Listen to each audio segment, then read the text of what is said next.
नमस्ते, मैं हूं किरण पटेल। आप सभी का स्वागत करती हूं अपने YouTube चैनल पर। आज मैं एक कजरी गीत लेके आई हूं। आप लोग कमेंट बताना हमारा कजरी गीत कैसे लगा। अगर छोड़ ब्याना दारू काई पियाई पिया, पटरी ना खाई पिया ना। अगर छोड़ ब्याना दारू काई पियाई पिया, पटरी ना खाई पिया ना। तू तो रोज पी के आई बया के हाँ मैं गारी आई बा। तू तो रोज पी के आई बया के हाँ मैं गारी आई बा।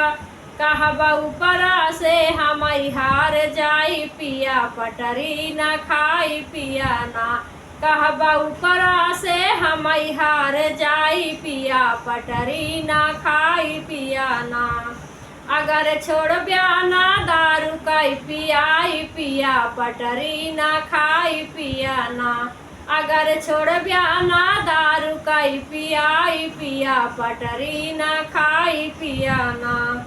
इतना दिन से सही हम तोहार गारी और मार, इतना दिन से सही हम तोहार गारी और मार।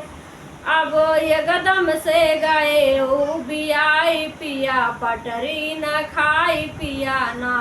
अब ये कदम से गए ओ बियाई पिया, पटरी न खाई पिया ना।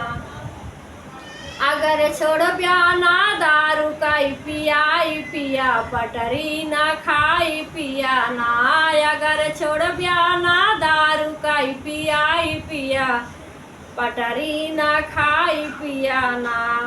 मन बया घर नाही बात छोड़ब तोहरा के साथ। अगर मन बना ही बात छोड़ब तोहरा के साथ, जाके दूसरा से करवाई सगाई पिया, पटरी ना खाई पिया ना। जाके दूसरा से करवाई सगाई पिया, पटरी ना खाई पिया ना।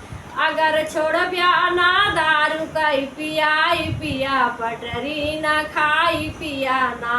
अगर छोड़ ब्याना दारू काई पियाई पिया, पटरी ना खाई पिया ना।